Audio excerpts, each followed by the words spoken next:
Warriors books do a lot of things wrong with their writing, like the racism and xenophobia, but there is a lesser underlying issue that, while it's not problematic, it's gotten on the nerves of readers, and that starts with traveling books.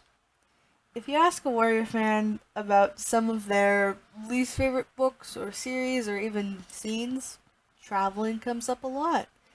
The New Prophecy is especially victim to this given how much time they spend focusing on traveling to the ocean, back to the clan territories, then to the lake territories. But why is it so boring or agonizing? I believe it's because the Warrior team is not very good at adding in conflict. Not just good conflict, but meaningful conflict, and with consequences. Except for one situation. Antagonism added into traveling is not to enhance the world, but just to provide bad guys. At least for the writing team's perspective. Ignoring Into the Wild saving when clan traveling scenes, I think those were done decently well. The first moments of extensive and long-term traveling come from the New Prophecies traveling to the Sunshine Place starting in midnight.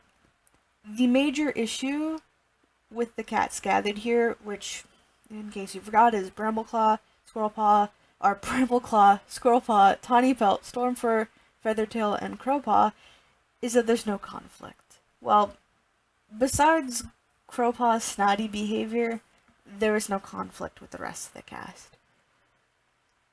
We have Brambleclaw and Tawny Pelt as siblings, Stormfur and Feathertail are also siblings.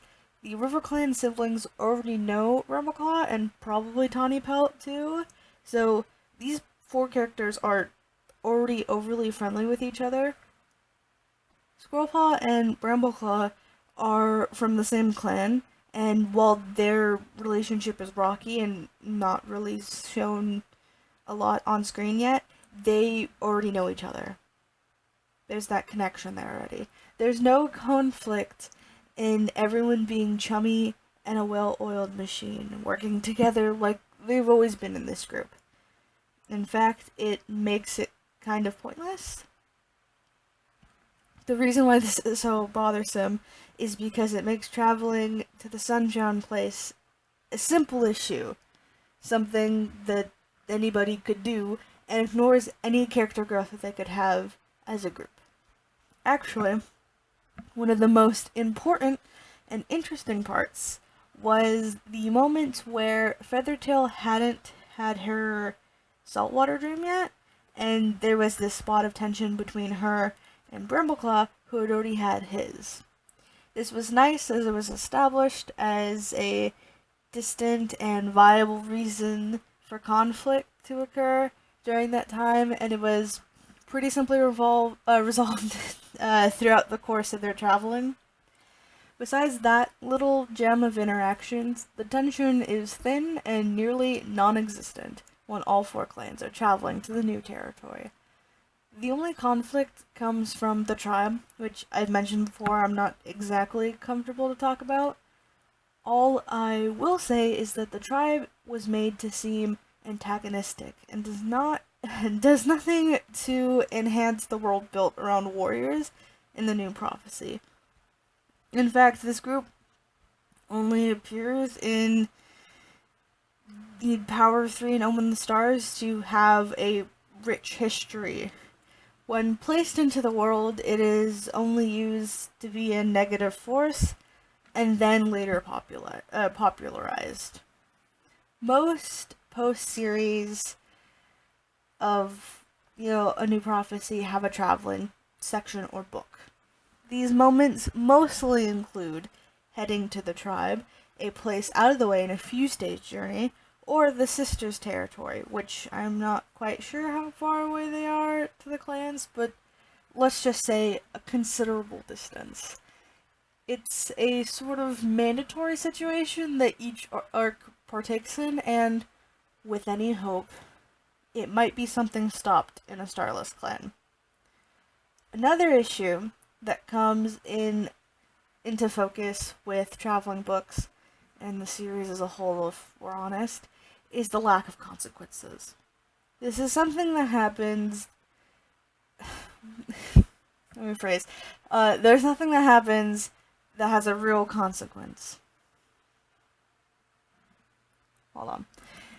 There is nothing that happens that has a real cause and effect situation. No lasting effects really occur, especially not when the death of a character means that they only appear again in StarClan. Like Spotted Leaf. The cats who do not appear in StarClan Dreams are no way main characters, like Smallpaw, a young apprentice that fell off the cliffs during the Great Journey to the New Territories, or Gorsepaw, or Greypool, or I could go on and on. The death of Feathertail was one of the most daring choices that took place during the traveling section. She was a main character, was killed, which was pretty interesting as she was a main focus on the latter half of The Prophecies Begin and the daughter of a main character. Sadly, it would be the only main character death until Hollyleaf and Firestar, and then Leafpool and Needletail, and most recently Bristlefrost. Now, I'm not saying that every arc needs to have at least one main character murdered or sacrificed to the audience to make the books more serious. What I am saying is that traveling books and just all of the Warriors books have no consequences for a character's actions.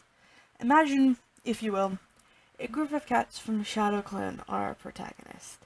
They are currently in a time when ShadowClan is distrusted, sneaky, and unliked. A group of ThunderClan kits have gone missing, stolen by a fox who mistakes the kits as her own and believes the clan was holding them hostage.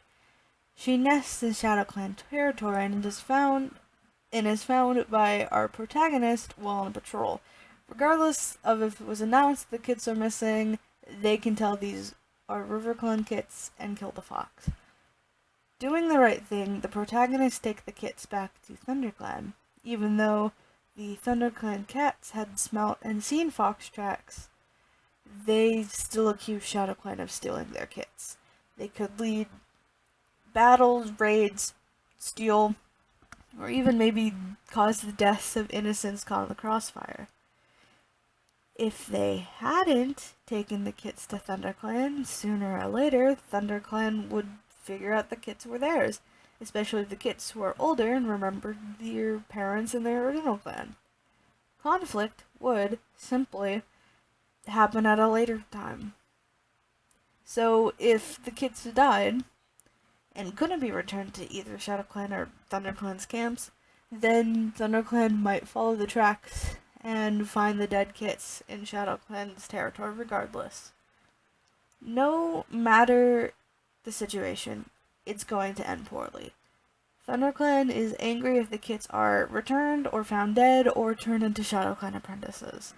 The fact that there would be consequences as the world is moving and the plot is not happening simply as a chain of reactions is more interesting. Actually, I'd say that this is a struggle that comes with traveling books in the Warriors franchise, and not just traveling books, but all books. Except for maybe the first series, the plot and situations the protagonists get into are mostly reactions to previous things, and not consequences of an overarching world.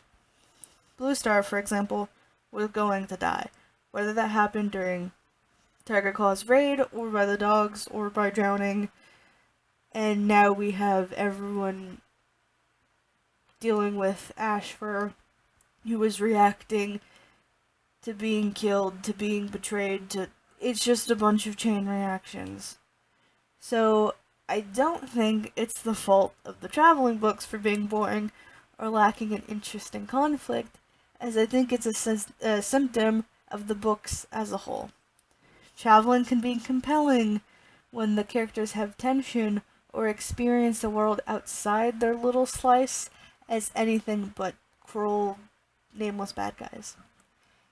If there's a lesson to be taken from this video, I'd urge you to give your traveling meaning. Where are they going and why? Are they trying to reach this place by a certain time? Are they desperate to get there? Will they stop at nothing, or is this merely for fun? Then find a few things that the characters can do in combatants with one another, whether this means all of them or just two. Conflict is key with any group of protagonists, so try to establish different dynamics between the characters to set them apart in their relationships, and set up possible conflicts for the characters to partake in. As well as that, don't forget that any group of characters you wish to add into your story should have a purpose outside of inherent antagonism. And sometimes something bad will happen regardless of how hard your protagonists try to do something good. Make your world and your characters a functional universe outside not having everything be a reaction to a reaction. Thank you for making it to the end, and maybe stay tuned for next week when I might be following this up with a sequel. I know that there are some good examples of traveling, and I could probably create a few myself that would be helpful. Anyways, I appreciate it if you made it this far. Have a good one.